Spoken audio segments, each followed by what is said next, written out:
ప్రార్థన చేసుకుని మనం ఈ వాక్యంలోకి వెళ్దాం. ప్రేమగల తండ్రి, కృపగల నాయన, న్యాయాధిపతుల గ్రంథము 12వ అధ్యాయం ద్వారా మీరు మాతో మాట్లాడబోతున్నందుకు వందనాలు చెల్లిస్తున్నాను. గడిచిన వారము అట్లాగే ప్రతి దినము మీరు మాతో మాట్లాడుతూనే ఉన్నారు. అనేక సత్యాలను మీరు మాకు నేర్పిస్తున్నారు. సరి చేసుకునవలసిన అనేక సంగతులు మీరు మాకు నేర్పిస్తున్నప్పుడు ప్రతిసారి సరి చేయబడుతున్నందుకు వందనాలు చెల్లిస్తున్నాను. మేము ఎలాగైనా, మేము ఎంతైనా మేము బలహీనము, శరీర విషయంలో బలహీనమే, మానసికమైన పరిస్థితుల్లో బలహీనమే. కానీ నీవు మమ్మల్ని బలపరిచేవాడిపై ఉండి ప్రతి వారము మేము విధంగా సంఘముగా, సమాజంగా కూడుకొనొచ్చు.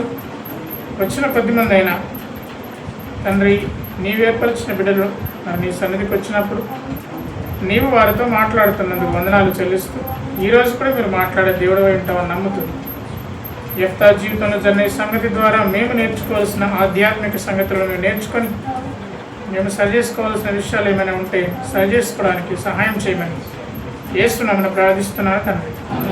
ఆమేన్. దేవునికి మహిమ కలుగును గాక. గడిచిన వారము న్యాయాధిపతుల గ్రంథం 11వ అధ్యాయం మనము ధ్యానం చేసుకున్నాం. యెఫ్తా, గిలాదు వాడైన యెఫ్తా, అతని జీవితం, అతడు అమ్మోనీయులతో చేసిన యుద్ధం, అమ్మోనీయులతో చేసినప్పుడు అతడు తొందరపాటుతో చేసిన ఒక ప్రార్థన, ఆ ప్రార్థనకు ప్రతిఫలం, చివరికి ఆయన దుఃఖం. నిజానికి యుద్ధంలో గెలిచిన తర్వాత ఎవరికైనా ఏముండాలి? సంతోషం ఉండాలి. కానీ ఆయనకి ఏం దొరికింది? చివరికి దుఃఖం. దానికి కారణం ఎవరు? కారణం ఎవరు? ఆయనే. దేవుని పిల్లలంగా మన జీవితంలో కూడా కలిగే సంతోషానికి, దుఃఖానికి కారణం మనమే, వేరే వాడేవాడో కాదు అనే సంగతి యెఫ్తా జీవితం నుండి మనం నేర్చుకోవచ్చు. యెఫ్తా నిజానికి అతడు ఒక వేశ్య కుమారుడు, తృణీకరించబడ్డవాడు.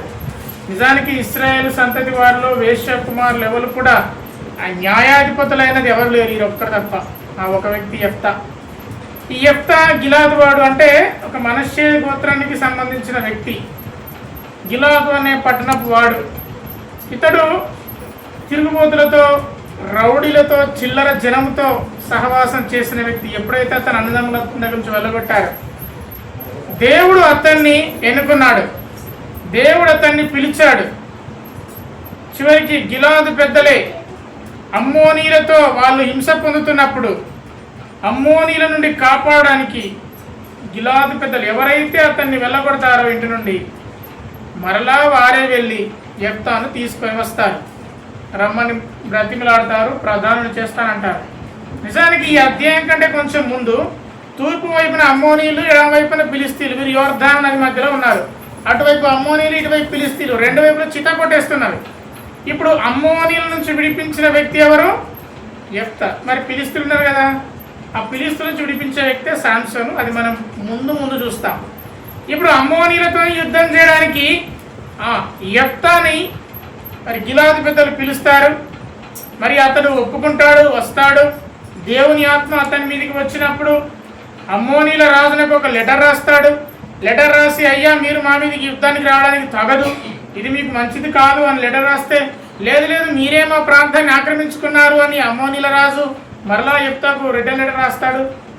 అప్పుడు యెఫ్తా అన్న మాట ఏంటంటే, అయ్యా ఇది మీ భూమి కాదు, ఇది అమోరీల భూమి. అమ్మోనీల భూమి కాదు, ఇది అమోరీల భూమి. మీరు పదాన్ని బట్టి కన్ఫ్యూజ్ అవుతున్నారా, కావాలని కన్ఫ్యూజ్ అవుతున్నారో? మరి ఇది మాత్రం మీకు సంబంధించిన భూమి కాదు. అమోరీల రాజే ఇశ్రాయేలు మీదకి తిరగబడ్డప్పుడు, ఇశ్రాయేలు మీద యుద్ధంలోకి వచ్చినప్పుడు ఇశ్రాయేలు దేవుడు అతనికి ఇశ్రాయేలుకి తోడైనందున ఇశ్రాయేలు అమోరీలను జయించి మరి వారి ప్రాంతాన్ని ఆక్రమించుకున్నారు. కానీ వారికి వారుగా వెళ్ళి అమోరీల మీద ఏం పడిపోలేదు. నీవు చేసే తప్పు అంటే కూడా అతను యుద్ధానికి దిగినప్పుడు మళ్ళీ యెఫ్తా వెళ్ళి వారినందరినీ జయించి వారందరినీ ఓడించినట్టుగా యెఫ్తా ఏమని ప్రార్థన చేస్తాడు? యుద్ధానికి వెళ్ళబోయే ముందు, ఎవరైతే నా ఇంటి గుమ్మం దగ్గర నిల్చుని నాకు స్వాగతం పలుకుతారో ఆమె నీకు బలిస్తా అని ప్రార్థన చేస్తాడు. దహన బలి. దహన బలి అంటే చంపేసిన తర్వాత పూర్తిగా దహనం చేయడం. అన్నప్పుడు మరి ఇతర యుద్ధంలో వారందరినీ జయించి మరి తిరిగి వస్తున్నప్పుడు యెఫ్తాకున్న ఒకే ఒక కుమార్తె మరి తంబురలతో, నాట్యముతో, మరి సంతోషంతో తనని ఎదుర్కొని పోయినప్పుడు యెఫ్తా దుఃఖించి, అయ్యో నా కుమార్తె ఎందుకు ఇంత పని చేస్తావు, నువ్వు ఎందుకు ఎదురొచ్చావు అంటే అని బాధపడతాడు.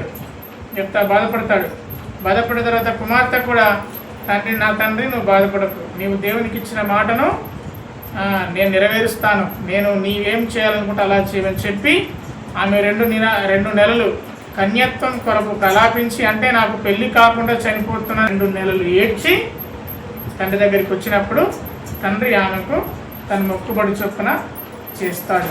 నిజానికి కొంతమంది బైబిల్ పండితుల ప్రకారం ఆ మాట కూడా నేను మీకు చెప్పాను, యెఫ్తా తన కుమార్తెను బలి ఇవ్వలేదు, ఎందుకంటే నరబలి దేవుడు ఒప్పుకునేవాడు కాడు అని కొంతమంది అన్నా. మరి దేవుని వాక్యంలో ఉన్నట్టుగా చెప్పాలంటే అలా చేశాను. ఎందుకు యెఫ్తా బలి ఇస్తుంటే దేవుడు ఎందుకు అడ్డుకోలేదంటే ఒక మాట నేను మీకు చెప్తాను. కొరింథీయులో రాసిన పత్రికలో మనకు, అట్లాగే తిమోతి పత్రికలో ఉంటుంది. నేను రెఫరెన్స్ ఏం చెప్పట్లేదు కానీ, ఎందుకంటే అది గడిచిన వారంది. దేవుని పిల్లలంగా ఒకటి గుర్తుపెట్టుకోవాలి, బైబిల్ ఎందుకు రాయబడిందంటే 2 కారణాలు. ఒకటి బుద్ధినివ్వడానికి, ఇంకోటి బోధకుడు. ఒకటి బుద్ధి, 2 బోధ. అంటే గడిచిన కాలంలో ఉన్న ప్రవక్తలను చూసి బుద్ధి తెచ్చుకోవాలి. కొన్ని విషయాల్లో వారి ప్రవర్తన మనకు బోధకరంగా ఉంటుంది. దావీదు ఎంత గొప్ప భక్తుడో తెలుసా? దావీదు దినమునకు 7 సార్లు ప్రార్థన చేసేవాడు. అది బోధ. దావీదు వ్యభిచారం చేశాడు, పాపం చేశాడు, దానికి 4 గంటలు శిక్ష విధించబడ్డది ఆయనకు. అది మనకు బుద్ధి. ఈ 2 అంటే దావీదు చేసిన పాపమును బట్టి మనం బుద్ధి తెచ్చుకోవాలి, దావీదు జీవితం బట్టి మనము బోధను పొందుకోవాలి. అందుకు బైబిల్ మనకు రాయబడింది. గిద్యోను పరాక్రమం గల బలాఢ్యుడే, కానీ గిద్యోను వల్ల కూడా పాపం జరిగిందా లేదా? ఏం జరిగింది? ఒక విగ్రహాన్ని పెట్టాడు. ఆ విగ్రహాన్ని బట్టి ఇశ్రాయేల్ అందరూ పాపం చేశారు. గిద్యోను ఎంత గొప్పవాడైనా, ఎంత పరాక్రమం గల బలవంతుడైనా, దేవుని చేత వాడబడ్డ సాధనమైనా, అతడు చేసిన పాపం బట్టి ప్రజలందరూ వ్యభిచారులు అయిపోయారు. దేవుని పిల్లలుగా భక్తుల జీవితాన్ని మనం తలస్తే, భక్తుల జీవితాన్ని మనం గుర్తుపెట్టుకుంటే వాళ్ళలో ప్లస్లు ఉన్నవి, మైనస్లు కూడా ఉన్నవి. మనము ప్లస్ను బట్టి, వాళ్ళ దగ్గర ఉన్న మంచి విషయాలను బట్టి మనం బోధ తెచ్చుకొని అలా బ్రతకాలి అని ఒక తీర్మానం తీసుకోవాలి.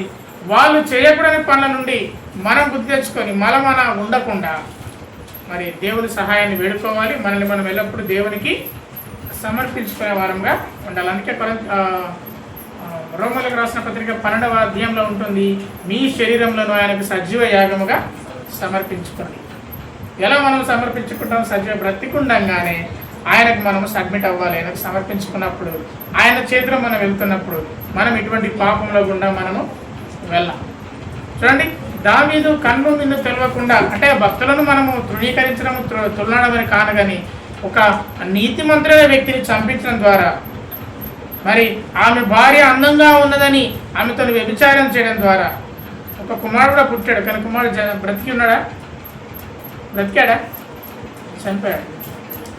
ఒక విషయం మనం ఎప్పుడు గుర్తుంచుకోవాలి, పాపానికి క్షమాపణ ఉంటుంది, కానీ పాపానికి శిక్ష కూడా ఉంటుంది. మరి దావీదు నేను తప్పు చేశాను అంటే దేవుడు క్షమించాడా?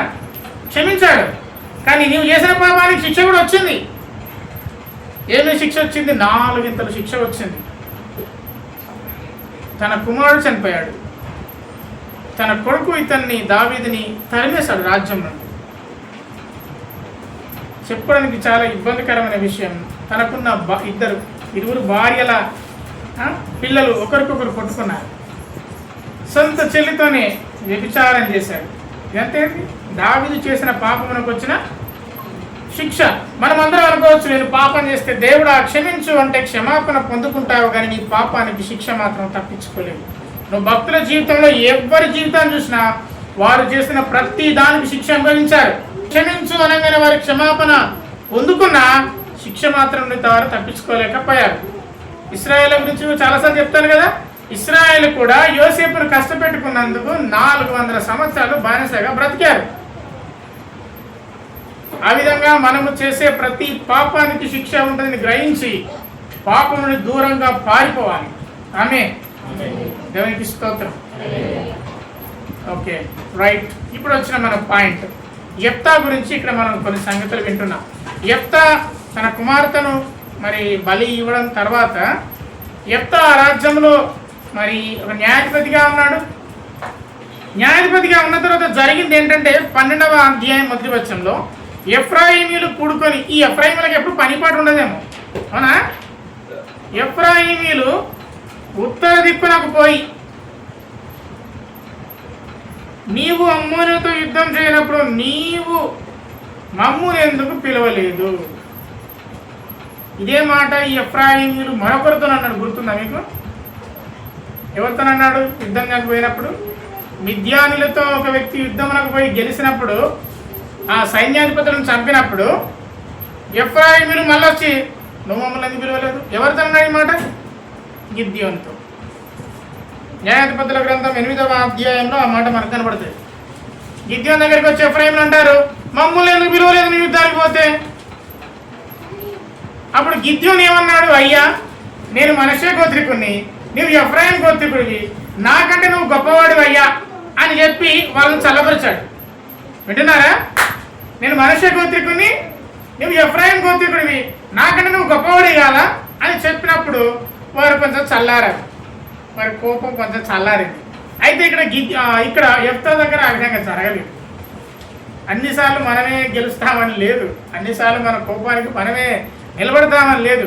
ఎఫ్రాయిమీయులు గిద్యోనుతోని కొట్లాడకపోయి నువ్వు ఎందుకు పిలవలేదు? మిద్యానుతో యుద్ధం చేసినప్పుడు న్యాయాధిపతుల గ్రంథం 8వ అధ్యాయం 1వ వచనం అదే మాట ఉంటుంది. నీవు యుద్ధంలోకి పోతున్నప్పుడు మమ్మల్ని ఎందుకు పిలవలేదు? నీకే మొత్తము క్రెడిట్ ఎందుకు కొట్టేస్తావు? నీవే ఎందుకు గొప్ప చేసుకుంటావు? నీవు కేవలం ఒక 200 మందిని తీసుకొని యుద్ధంలోకి పోయి మమ్మల్ని అందరినీ జయించిన క్రెడిట్ నీకు రావాలా? మాకొద్దా? మమ్మల్ని పిలవవా? వాళ్ళు పెరిగిపోతారేమో తిని తాగడానికి. పెళ్ళికి అవ్వయేది? చంపుకోవడానికి యుద్ధం ఏం చేస్తారు? కత్తితో చంపుకుంటారు. అయినా ఎఫ్రాయిమీయులు అలా అన్నప్పుడు గిద్యోను వారిని చల్లబరిచాడు. అట్లాగే ఎఫ్రాయిమీయులు మరలా ఈ యెఫ్తా దగ్గరికి వచ్చి అన్నారు, నీవు అమ్మోనులతో యుద్ధం చేసేటప్పుడు నీవు మమ్మల్ని ఎందుకు పిలవలేదు? నీవు కాపురం ఉన్న నీ ఇంటిని అగ్నితో కాల్చివేస్తావు. న్యాయమైంది. ఇది న్యాయమా? ఇది న్యాయమా? ఎఫ్రాయిమీయులకి ఇది న్యాయమా? తూర్పు వైపున అమ్మోనీయులు, అంటే తూర్పు వైపున అమ్మోనీయులు, పడమటి వైపున ఫిలిస్తీయులు, ఇరువైపుల ఇశ్రాయేలును చితక్కొడతా అంటే ఇశ్రాయేలును బాధ పెడుతుంటే ఎటుపోయారు ఎఫ్రాయిమీయులు? 18 సంవత్సరాలు కదా, 18 సంవత్సరాలు ఇశ్రాయేలును కష్టపెడుతుంటే ఎటుపోయారు ఈ ఎఫ్రాయిమీయులు? అప్పుడెందుకు వీళ్ళెందుకు యుద్ధానికి పోలేదు? ఒక వ్యక్తి దేవుడు అతన్ని ఏర్పరచుకొని అతడు యుద్ధమునకు పోయి జయించిన తర్వాత ఇప్పుడు ఎందుకు వచ్చి అడుగుతున్నారు? మాకు చెప్పలేదు, మేమొద్దాం కదా. అమ్మోనీయులతో యుద్ధానికి పోయినప్పుడు వారు అంటున్న మాట చూడండి. అందరితో పాటు నీ ఇంటి వారిని కాల్చివేస్తాను. అసలు యెఫ్తాకి ఎవరున్నారు చెప్పండి? ఒకగానొక కుమార్తె బలి ఇవ్వాల్సి వచ్చింది. ఇంకెవరుంటారు ఆయనకు? ఆల్రెడీ యెఫ్తా అన్ని కోల్పోయాడు. ఇప్పుడు ఆయన దగ్గర కోల్పోవడానికి పెద్దగా ఏమీ లేదు. న్యాయాధిపతిగా ఉన్నాడు.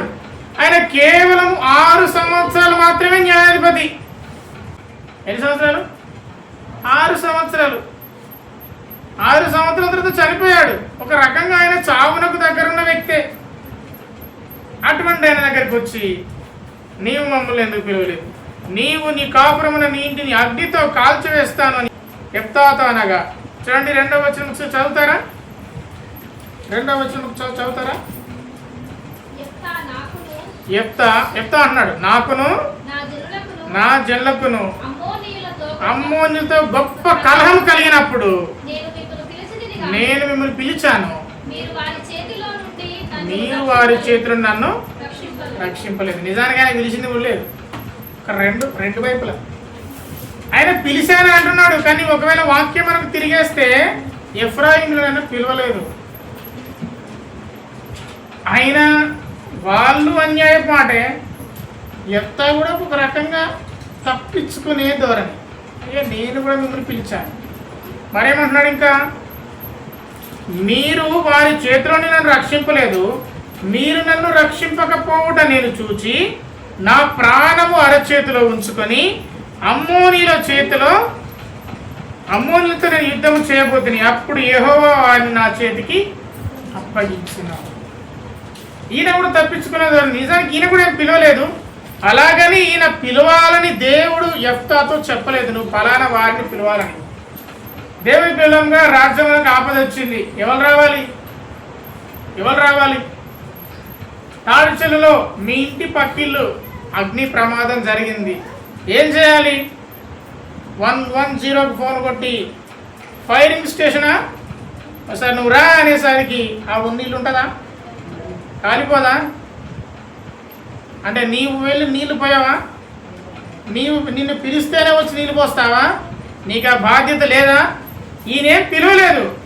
కానీ రాజ్యం ప్రమాదంలో ఉన్నప్పుడు అక్కడ ఉన్న వారు మేము కూడా వస్తామని రావాలి. కానీ వాళ్ళు రాలేదు. రాకపోగా ఈయన జయించిన తర్వాత గుర్తుకొచ్చింది మమ్మల్ని పిలవలేదని. యుద్ధం జరుగుతుండగా వీళ్ళు వెళ్ళలేదు. దీనికి తగ్గట్టే చెప్తా ఉన్నా, నేను పిలిచానన్నాడు, ఆయన ఏం పిలవలేదు. అయితే రెండు వైపులా తప్పిదాలు, రెండు వైపులా సర్దుకుపోయి, రెండు వైపులా సమాధానం తీసుకొని ఒకరికొకరు సమర్థించుకుంటున్న మాటలు మనం ఇక్కడ చూస్తున్నాం. దేవుని పిల్లంగా ఇటువంటి సమర్థించుకునే మాటల బ్రతుకు మన జీవితంలో ఉందంటారా? సెక్యూర్డ్గా మళ్ళీ మనం సంరక్షించుకొని సమర్థించుకునే విధానంలో వారిని చూసి మనం బుద్ధి తెచ్చుకోవాలి. వారు నన్ను రక్షింపలేదు, అందుకే యెహోవా మీ చేతిలో నుండి వారి చేతిలో నుండి దేవుడు నన్ను కాపాడాడు. ఈయనేమి అరచేతిలో ప్రాణాలే పెట్టుకోలేదు. దేవుని ఆత్మ అతనిపైకి దిగి రావడంతోనే అతడు వారందరినీ చంపేశాడు. దేవునికి స్తోత్రం. దేవుడు అతనికి తోడై ఉన్నాడు, అంతే. తను మరీ ఓవర్గా కూడా అలా చెప్పకూడదు. నేను అరచేతిలో నా ప్రాణం పెట్టుకున్నా, నా కుడి చేతిలో నా ప్రాణం ఉన్నది. దేవుని బిడ్డలంగా ఈ విషయాలన్నీ ఆలోచిస్తున్నప్పుడు కొంతమందిని మనం పరిశీలన చేసినప్పుడు, మన వ్యక్తిగత జీవితాన్ని పరిశీలన చేసినప్పుడు ఉన్నదానికి కొన్ని మసాలాలు పూసి ఎక్కువగా అతిగా చెప్పి లేనిదాన్ని చెప్పి తమ గొప్పలు చూపించుకునే వ్యక్తులు మనకు కొంతమంది తారసపడతారు, కనబడతారు. అక్కడ ఆపద చూడంగానే నాకు ఏమో తెగ దుఃఖం వచ్చిందని అంటే వాళ్ళు ఎంతోమంది ఉన్నారు. నిజానికి ఎవరు దుఃఖపడేటోళ్ళు ఎవరు లేరు. మన ఇంట్లో వాళ్ళే మనం చూసి దుఃఖపడతారు. పక్కనికి ఏమవసరం దుఃఖపడడానికి? కానీ వాడు చెప్తాడు, వాళ్ళని చూసి నా అరచేతిలో ప్రాణం గుండె గడుక్కనది. ఒకరు అన్నారు గుండె టప్పు టప్పునది. టప్పు లేదు, టిప్పు లేదు. అదంతా ఉత్తి మాటలు. ఎవరు నేను చూసి ఎవరు ఏడబడిండు అంత సీన్ ఎవరికి లేదు, అంత పని కూడా ఎవరికి లేదు. ఎట్లా తయారవుతుందంటే ఇంటి పక్కన ఏం జరుగుతుందో ఇంటి ముందర కూడా ఏమీ తెలియకుండా జరుగుతుంది. అది అంతే, అది జరిగిపోతుంది. కాబట్టి దేవుని పిల్లలంగా ఎవడన్నా వచ్చి నేను చూసి ఏడితే అది నిజాన్ని నమ్మకు. ఇక్కడ కూడా ఎఫ్రాయిమీలకు యెఫ్తాకు మధ్య జరుగుతున్నది అదే. యెఫ్తా అంటున్నాడు, నా అరచేతిలో నా ప్రాణం పెట్టుకున్నా. అరచేతిలో నీ ప్రాణం ఎందుకు పెట్టుకున్నావు? నీ పైన యెహోవా ఆత్మ దిగి వచ్చింది. దేవుని ఆత్మ గలవాడు బలవంతుడు ధైర్యంగా ఉంటాడని దేవుని వాక్యం సెలవిస్తుంది. నీవేమో అరచేతిలో ప్రాణం పెట్టుకుని నువ్వు పరిగెత్తలేదు. నీకు దేవుని ఆత్మ దిగి వచ్చింది, నువ్వు బలవంతునిగానే వెళ్ళావు. యెఫ్తాకున్న మరొక పేరు పరాక్రమం గల బలాఢ్యుడు. పరాక్రమం గల బలాఢ్యుడికి అరచేతిలో ప్రాణం ఏంది అంటే ఇవన్నీ యెఫ్తా తనను తాను సమర్థించుకోవడానికి మాట్లాడుతున్న మాటలు. ఇటువంటి సమర్థనీయమైన మాటలు మనుషుల ముందు ఓకే, కానీ దేవుని ముందు నడవే అనే విషయాన్ని జ్ఞాపకం పెట్టుకోవాలి. మనం మాట్లాడే ప్రతి మాటకు దేవుని ముందు సమాధానం చెప్పాలనే వివేకం మనం కలిగి ఉండాలి. ఇంట్లోనైనా బయట అయినా సేవకులతోనైనా విశ్వాసంతోనైనా ఏదైనా. నేను అరచేతిలో ప్రాణాన్ని పెట్టుకున్నా అదేం లేదు. అక్కడ అతనికి దేవుని ఆత్మ వచ్చింది. అతడు దేవుని ఆత్మ చేత బలపరచబడి తన శత్రువులను ఓడించాడు. అప్పుడు యెఫ్తా చేసిన మరొక తొందరపాటు పని, ఆయన అలా అని వారికి బుద్ధి చెప్పి వదిలేయాల్సింది. 4వ వచనం. అప్పుడు యెఫ్తా ఏం చేశాడంటే గిలాదు వారందరినీ పోగు చేశాడు, ఎఫ్రాయిములతో యుద్ధం చేశాడు. 42,000 మంది చనిపోయారు. చూడండి, వారు తొందరపడ్డారు, నీవెందుకు తొందరపడ్డావు? ఈ తొందరపడుతానే కదా నీ కుమార్తె బలి ఇవ్వాల్సి వచ్చింది. ఇదే తొందరపడు. వారేదో బుద్ధి తక్కువగా అన్నారు. గిద్యోను వలె నీవెందుకు తగ్గించుకొని ఒక్కసారి వాళ్ళను చల్లార్చే పని చేయలేదు? గిద్యోను ఏ విధంగానైతే అయ్యా మీరే గొప్ప వాళ్ళు అయ్యా అని ఒక మాట అంటే ఏమైనా కిరీటం ఏమైనా పోయిందా? ఏమైనా అతనికి ఏమైనా అయిపోతుందా? ఒక్క తగ్గింపు మాటతోని వారిని ఎందుకు వాళ్ళు మచ్చిక చేసుకోలేదు? ఎఫ్రాయిమీలు వచ్చి ఇల్లు కాలగెడతాం అనగానే ఎందుకు కాలగెడతావయ్యా? నాకు దేవుడు తోడై ఉన్నాడు, అందుకే నేను జయించాను. మీరు కూడా బాధించబడ్డ వాళ్ళే కదా, మిమ్మల్ని కూడా అమ్మోని బాధించారు కదా. ఇంతకుముందు బయటి వాళ్ళతో యుద్ధం చేసి చంపేశాడు, ఇప్పుడు తన సొంత వారితో యుద్ధం చేసి వాళ్ళని చంపేశాడు. ఎవరు? మనష్య వాళ్ళు. ఎఫ్రాయిమీలు ఎవరు? అన్నదమ్ముల పిల్లలు కాదా? ఎఫ్రాయిమీలు ఎవరు? ఎఫ్రాయిం మనషే ఏమవుతారు? ఒక తండ్రికి పుట్టిన వాళ్ళు కాదా? ఎఫ్రాయిం మనషే తండ్రి ఎవరు? యోసేపు కాదా? యోసేపు ఇద్దరు అన్నదమ్ములే కదా, మనషే వాళ్ళు ఎఫ్రాయిం వాళ్ళు. ఇప్పుడు ఇద్దరు అన్నదమ్ములు ఒకరి మీద ఒకరు కొట్టుకునేసరికి, ఒకరి మీద ఒకరు మాట్లాడుకునేసరికి ఒకరినొకరు కొట్టుకు చచ్చారు. ఇక్కడ ఒకరినొకరు కొట్టుకునేసింది ఏం లేదు. యెఫ్తానే వాళ్ళందరినీ చంపేశాడు. 42,000 మంది. ఒక్కరా ఇద్దరా?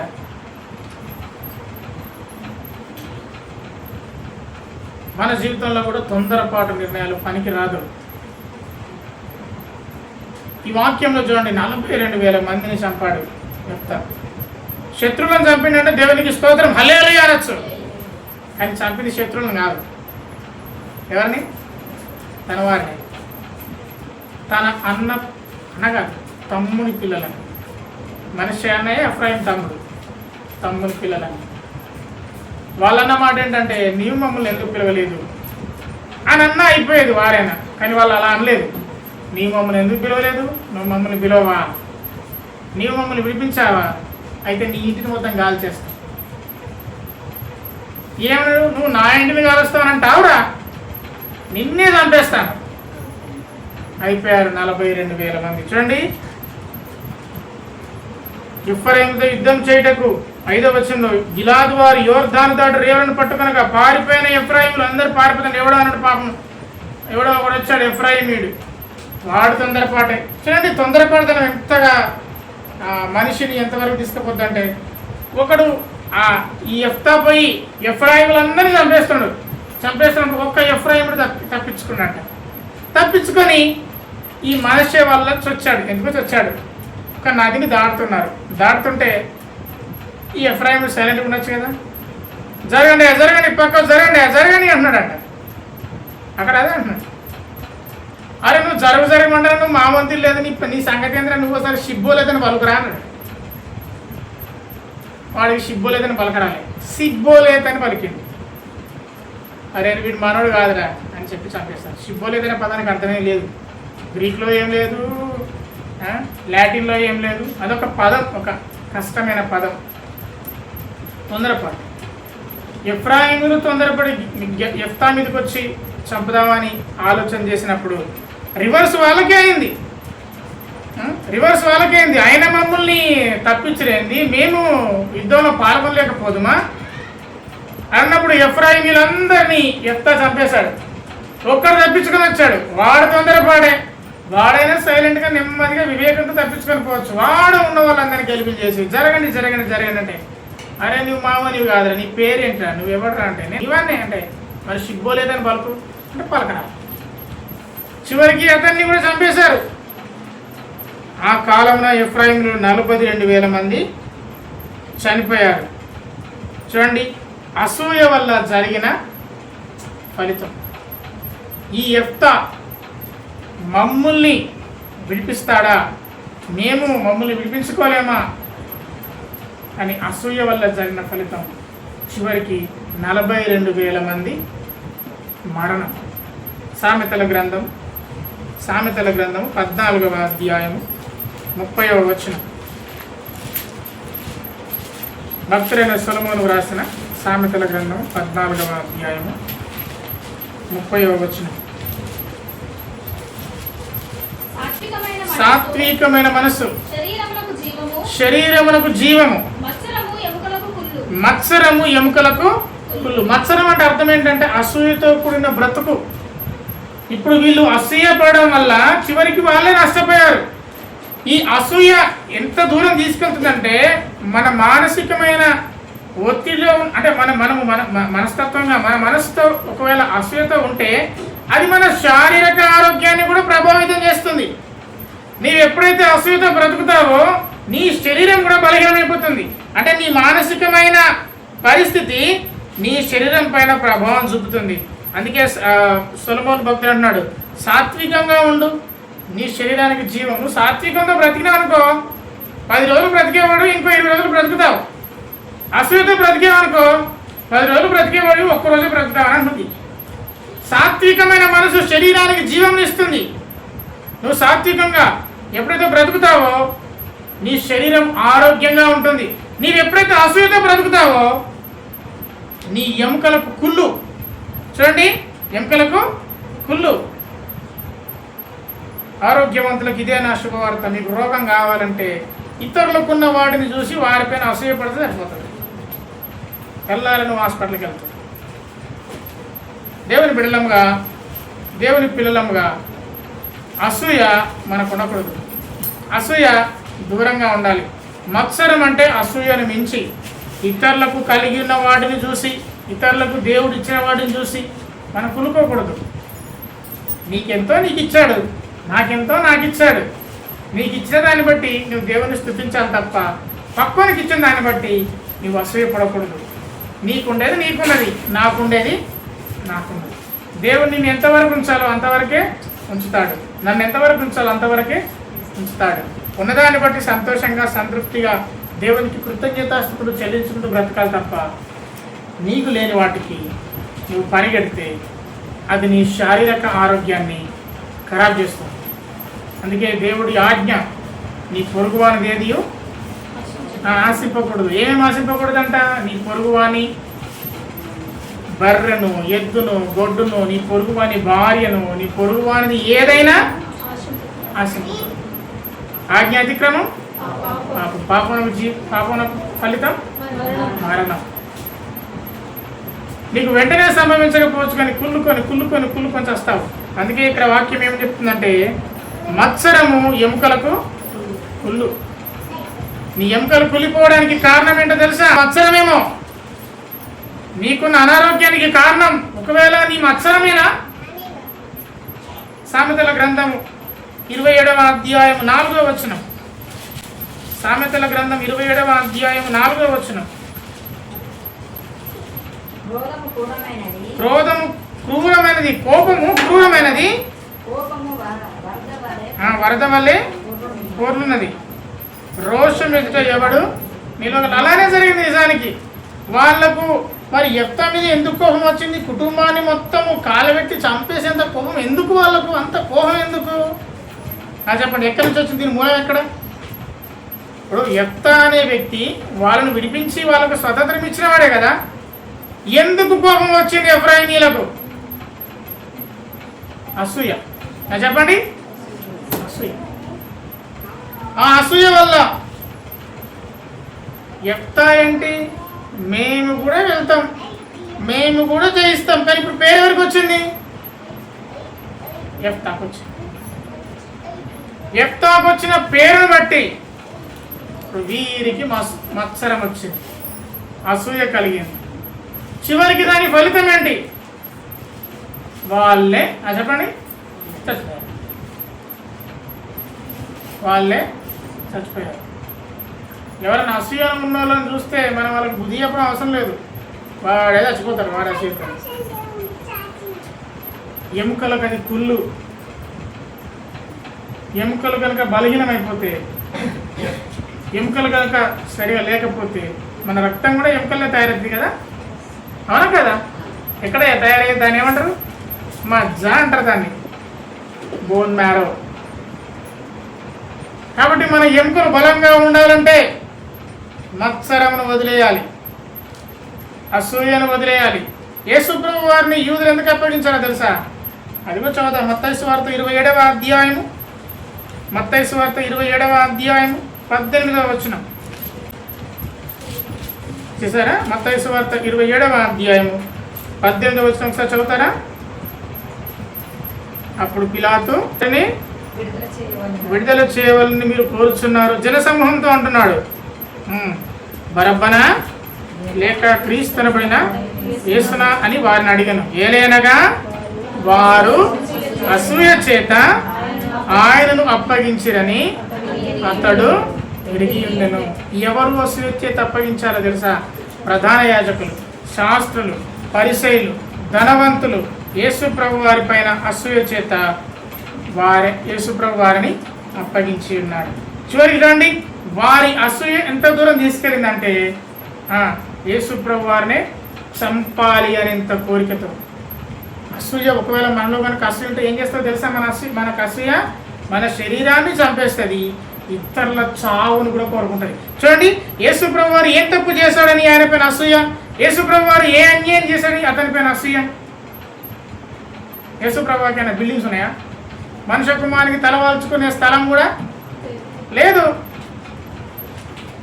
యేసుప్రభు వారి వెంట జనసమూహాలు వెళ్తున్నాయి, యేసుప్రభు వారి మాటలు వింటున్నాయి.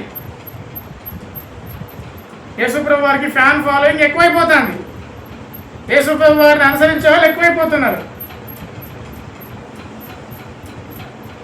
వీరికి అసూయ కలిగింది. ఆ అసూయ ఎంత దూరం తీసుకుపోయిందంటే చంపేసేంత వరకు. మీ గుండె మీద చేసుకొని చెప్పండి, ఎవడైనా చావని మీరు కోరుకుంటున్నారా? వాడు ఎవడైనా చస్తే బాగుండని మీరు ఏమైనా కోరుకుంటున్నారా?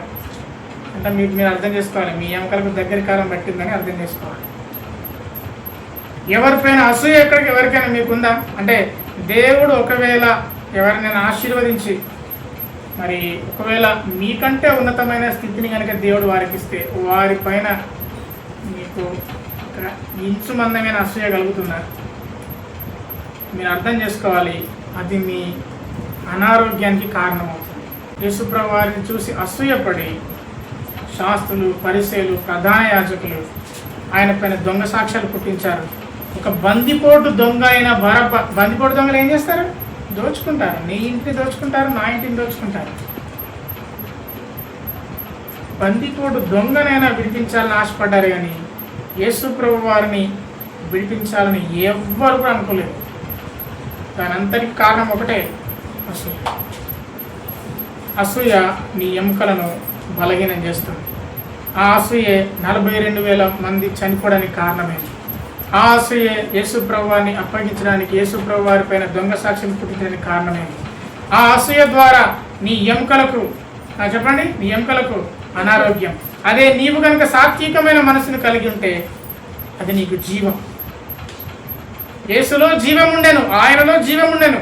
ఆ జీవము మనుషులందరినీ బ్రతికించుచుండెను. నీవు ఇంకో కొద్ది కాలం మంచిగా బ్రతకాలంటే, దేవుడిచ్చిన ఆయుస్సును సంపూర్ణంగా వాడుకోవాలంటే సాత్వికమైన మనసును కలిగి ఉండాలి. మోషే ఈ భూమి అందంతటిలో చెప్పండి మిక్కిలి సాత్వికుడు. ఎంత సాత్వికుడో తెలుసా? ఎంత సాత్వికుడో తెలుసా?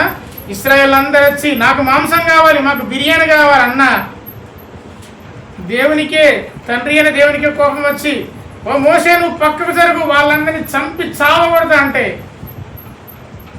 మోషే అంటున్నాడు, ప్రభువా వారందరి పాపాలు నా పైన వేసిన చంపై, కానీ వాళ్ళని మాత్రం చెప్పండి చంప. అంతగా సాత్వికుడు. ఒకవేళ ఒక సాధారణమైన మనిషి ఉంటే ప్రభువా అందరిని చంపై, వాళ్ళకి వచ్చే భూమి మొత్తం నాకి అంటారేమో, అంతేనా కదా? వాళ్ళందరినీ పుట్టుకోమని, వాళ్ళందరికీ భూములు ఇస్తావు కదా నువ్వు 12 వంశాలకు, ఆ భూమి అంతా నాకే, నా పిల్లలకు ఉండాలి. ఇశ్రాయేలు కానాను దేశం మొత్తం నాదే, నా పిల్లలకు మొత్తం అది వారసత్వం ఉంటుంది. అలా అనలేదు. ఎన్నిసార్లు వాళ్ళను తండ్రి అయిన దేవుడు చంపుతానని అన్న మోషే అడ్డుపడ్డాడు తప్ప, మోషే ఎప్పుడు చంపేయి అని అన్నాడా? అనలేదు. వాళ్ళకు దుఃఖం వస్తే ఈయన తలడిల్లిపోయాడు, వాళ్ళకు భోజనం లేకపోతే ఈయన బాధపడ్డాడు, ప్రభు దగ్గరికి వెళ్ళి బ్రతిమిలాడాడు. వాళ్ళు పాపం చేసినప్పుడు స్వయంగా దేవుడే రాసిచ్చిన పలకలు బలగొట్టి అయ్యో అని దుఃఖపడ్డాడు, గుండెలు బాదుకున్నాడు తప్ప వీళ్ళు సర్వనాశనం అయితే కానీ అని ఎప్పుడు అనుకోలేదు. వాడు నాయకుడు, అటువంటి వాడే నడిపించేవాడు. దేవునికి స్తోత్రం. దేవుడు మనల్ని అలా ఉండాలని ఆశపడుతున్నాడు. సాత్వికమైన మనస్సు, సాత్వికుడు. అందుకే దేవుని వాక్యం చెప్తుంది కదా, ధన్యతలలో మత్తయి సువార్త, సాత్వికులు ధన్యులు వారు భూలోకమును స్వతంత్రించుకున్నారు. భూమి మీద ఎన్ని బిల్డింగ్లు కడతారో తెలియదు, కానీ అనేక మంది మనుషులు వారు సంపాదించుకుంటారు. వాడు ఏ ఊరికి పోయినా వాని కొరకు సహాయం చేయడానికి ఒకడు ఉంటాడు. వాడు అక్కడికి వెళ్ళి పలానా పక్క ఊరికి వెళ్తే వాని కొరకు వాడు ఒకడు ఉంటాడు. వీడికి ఏ ఆపద వచ్చినా వాడు నిలబడతాడు. ఎందుకంటే వీడి సాత్వికమైన మనసు. ఇక మత్సరం ఉన్నవానికి ఏ ఊళ్ళో ఎవడున్నాడు, ఇంట్లో కూడా వానికి సహాయము చెయ్యరు. ఆర్ యు ఎన్వి అంటే మత్సరం ఇంగ్లీష్. మీకు మత్సరం ఉందా? మత్సరము ఎముకలకు కుళ్ళు అని దేవుని వాక్యం సెలవిస్తుంది. మరలా బ్యాక్ టు న్యాయాధిపతుల గ్రంథం 12వ అధ్యాయంలో యెఫ్తా 6 సంవత్సరాలు మాత్రమే ఇశ్రాయేలుకు న్యాయాధిపతి అయినాడు. గిలాదు వాడైన యెఫ్తా చనిపోయాడు. గిలాదు పట్టణంలో ఒకదాని యందు పాతిపెట్టబడ్డాడు. ఇప్పుడు అతని తర్వాత వచ్చిన వారెవరు ఇక్కడ మనం చూద్దాం. 8వ వచనం. అతని తర్వాత బెత్లెహేము వాడైన ఇబ్సాను ఇశ్రాయేలుకు అధిపతి అయ్యాడు. అతనికి 30 కుమారులు 30 కుమార్తెలు ఉన్నారు. అతడు తన కుమార్తెలను తన వంశములో చేరని వారికి ఇచ్చి తన వంశంలో చేరిన 30 మంది కన్యకలను తన కుమారులకు పెళ్లి చేశాను. అతడు 7 ఏళ్ళు ఇశ్రాయేలుకు అధిపతిగా ఉండేను. ఇంకొక న్యాయాధిపతిని మనం ఇక్కడ చూస్తున్నాం. ఇతను ఏం చేశాడంటే అతనికి 30 మంది కుమారులట 30 మంది కూతులట 60 మంది సంతానం. అంటే మన ఈ న్యాయాధిపతికి చక్కగా 5-6 భార్యలు ఉండొచ్చు. బహుభార్యత్వం గలవాడు. దేవుడి యొక్క ధర్మశాస్త్ర గ్రంథంలో సెలవిస్తుంది ఏంటంటే, అయ్యా మీరు అన్యులను పెళ్లి చేసుకోవద్దు, అన్యులతో మీరు బియ్యం అందకూడదు, ఎందుకంటే అన్యులందరూ పాపం చేస్తున్నారు. అయ్యా వారు వావి వరుస లేకుండా పాపం చేస్తున్నారు. వారితో మీరు సహవాసం చేస్తే కొద్ది రోజులకు వారు వీరైతారు. మీకు తెలియదు ఇది? కొద్ది రోజులు సహవాసం చేస్తే వారు వీరైతారు. అందుకే మీరు వారితో సహవాసం చేయకుండా అంటే ఈ ఇబ్సాను అనే న్యాయాధిపతి వచ్చాడు. 30 మంది కుమారులను అన్నాడు, ఇంకో 30 మంది కూతురులను అన్నాడు. ఈ 30 మంది కుమారులను వేరే అన్యులకు ఇచ్చి పెళ్లి చేశాడు. మరి కుమారులనే వేరే వాళ్ళకి ఇచ్చి పెళ్లి చేస్తే కుమార్తెల సంగతి ఏంది? మరి కుమార్తెలు కూడా తను న్యాయం చేశాడు. వాళ్ళని కూడా వేరే వాళ్ళని తెచ్చుకున్నాడు. ఇక్కడ జరిగేది అంతిమంగా ఏం జరుగుతుంది? అంతిమంగా పాపమే జరుగుతుంది. దేవుని ధర్మశాస్త్రం తెలియని వాడు 30 మంది ఎవరో తెలియని వాళ్ళని 30 మందిని తెచ్చుకున్నాడు, 30 మందికి ఇచ్చాడు. ఇతడు కేవలము 7 ఏళ్ళు ఇశ్రాయేలుకు అధిపతిగా ఉన్నాడు. 7 ఏళ్ళే. యెఫ్తా 6, ఇబ్సాను 7. ఈ బెత్లెహేం వాడైన ఇబ్సాను అనే ఇక్కడ విషయాన్ని మనం చూస్తున్నాం. యెహోషువ గ్రంథం 19వ అధ్యాయము 15-16 వచనాలు. యెహోషువ గ్రంథము 19వ అధ్యాయము 15వ వచనము 16వ వచనం. కట్టాతు, నహాలాలు, షిమ్రోను, ఇదాలా, బెత్లెహేము అను 12 పట్టణములు వాటి పల్లెలు. ఇవి జబూలూనీల బెత్లెహేము. అంటే మీకు ఎందుకు చెప్తానంటే బెత్లెహేం అనే గ్రామం మనకు తెలవంగానే యేసుప్రభు పుట్టిన ప్లేస్ అనుకుంటారు. కాదు, అది వేరు ఇది వేరు. ఇది జబూలూనీల ప్రాంతం.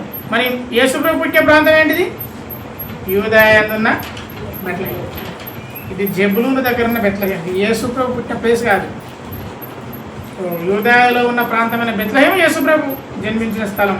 ఇది జబూలూను ప్రాంతంలో బెత్లెహేం. ఈ బెత్లెహేము వాడు అంటే జబూలూను వంశస్థుడైన ఇబ్సాకే 7 ఏళ్ళు న్యాయాధిపతిగా ఉన్నాడు. ఆ తర్వాత 11వ వచనం. అతని తర్వాత జబూలూనైన ఏలోను అనే వ్యక్తి ఇశ్రాయేలుకు అధిపతి అయ్యాడు. ఇతడు 10 ఏళ్ళు ఉన్నాడు. ఇతడు కూడా చనిపోయాడు. జబూలూను దేశం అందలి అయ్యాలో పాతి పెట్టబడ్డాడు. ఈ అయ్యాలోను అనే విషయాన్ని గుర్తు చేస్తాను. జబూలూను అనే ఏలోను చనిపోయి ఈ అయ్యాలోనులో పాతి పెట్టబడ్డాడు. ఈ అయ్యాలోనులో యెహోషువ జీవితంలోనే కాదు, ఇశ్రాయేలు జీవితంలో ఒక అద్భుతమైన సంగతి జరిగింది. యెహోషువ గ్రంథం 10వ అధ్యాయం 12 నుండి 14 వచనాలు. యెహోవా ఇశ్రాయేలు ఎదుట అమ్మోరీలను అప్పగించిన దినమున యెహోవాకు ప్రార్థన చేసెను. సూర్యుడా నీవు గిబ్యోనులో నిలువుము, చంద్రుడా నీవు అయ్యాలోను లోయలో నిలువుము. జనుల తమ శత్రువుల మీద పగ తీర్చుకున్న వరకు సూర్యుడు నిలిచెను, చంద్రుడు ఆగెను. ఇక్కడ అయ్యాలోను అనే మాటలో ఇక్కడ ఏమాగిందంటే అయ్యాలోను చంద్రుడు నిరంతరము భూమి చుట్టూ తిరుగుతాడు. ఇదంతా సైన్స్ అందరికీ తెలుసు. ఆ చంద్రుడు ఆగిపోయాడు యెహోషువ ప్రార్థన చేయగానే. అది ఎవరికి ఇవ్వబడింది అని తెలుసా? ఆ ప్రాంతం జబూలూను వంశస్థులకు ఇవ్వబడింది. అతడు 10 ఏళ్ళు ఉన్నాడు. అతని తర్వాత వచ్చిన వాడైన పిరాతోనీడైన హిల్లేలు కుమారుడైన అబ్దోను న్యాయాధిపతి అయ్యాను. ఇతనికి 40 మంది కుమారులు 30 మంది మనవలు ఉన్నారు. వారు ఎంతమంది? మొత్తం 40 కొడుకులు 30 మనవలు అంట. వీరు 70 గాడిద పిల్లలకి తిరిగేవారు. మొత్తం తిరిగిపోతులు.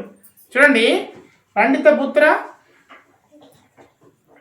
వీళ్ళందరూ పండితులు కదా. వాడేమో భార్యలను చేసుకున్నాడు. ఇంకోరేమో 40 మంది కొడుకులు, వాళ్ళకు 30 మంది మనవలు ఉంటే అందరు గాడిదల పిల్లలకి తిరిగేటట్లు, అంటే తిరిగిపోతారు అన్నట్టు. చూడండి, వారు 70 గాడిద పిల్లలు తిరిగేవాళ్ళు. అంటే మనిషి కూడా ఉన్నది. ఇప్పుడు కదా మనిషికో బండి ఉన్నట్టు, బైక్ ఉన్నట్టు, వాళ్ళకి మనిషికో బైక్ ఇచ్చిండు. ఆ కాలపు బైక్ గాడిదలు ఎత్తి వాళ్ళకి గాడిదలు వేసుకొని తిరిగేటోళ్ళు. న్యాయాధిపతులు చూడండి ఎంత గొప్పవారు.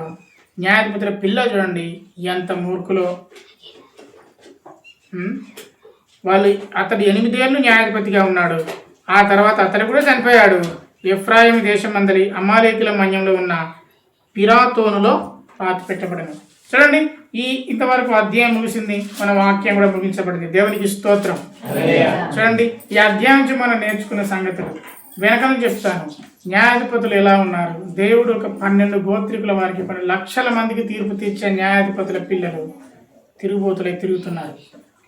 న్యాయాధిపతులు మాదిరికరంగా బ్రతకాల్సింది పోయి ఇష్టానుసారంగా బారలను చేసుకొని అన్యులకు ఇస్తున్నారు, పాపానికి కారణమవుతున్నారు.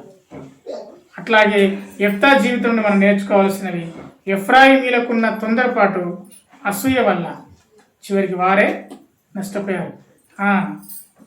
దేవుని బిడ్డలని మీకు నేను చెప్తున్నాను, మీరు ఒకవేళ అసూయ కలిగి ఉంటే దానివల్ల నష్టం చెప్పండి. ఎవరికి? మాకే అని చెప్పండి. అంత ధైర్యం లేదా? ఒకవేళ మీకు అసూయ ఉంటే మాకే అంటే, అమ్మో నేను అసూయపడతా కాబట్టి నేను చెప్పలేనంటారా? మీరు చెప్పినా చెప్పకపోయినా ఒకవేళ మీరు కనుక అసూయ కలిగి ఉంటే దానివల్ల నష్టం మీకే. ఎవరు అసూయ కలిగి ఉన్న వారికే నష్టం. దేవుడి మాటలు దీవించును గాక, మనల్ని స్థిరపరిచి నడిపించును గాక. ప్రభు యేసు నా రక్షక, నొసగు కన్నులు నాకు నిరతమునే నిన్ను చూడా. ప్రభు యేసు నా రక్షక, నొసగు కన్నులు నాకు నిరతమునే నిన్ను చూడా.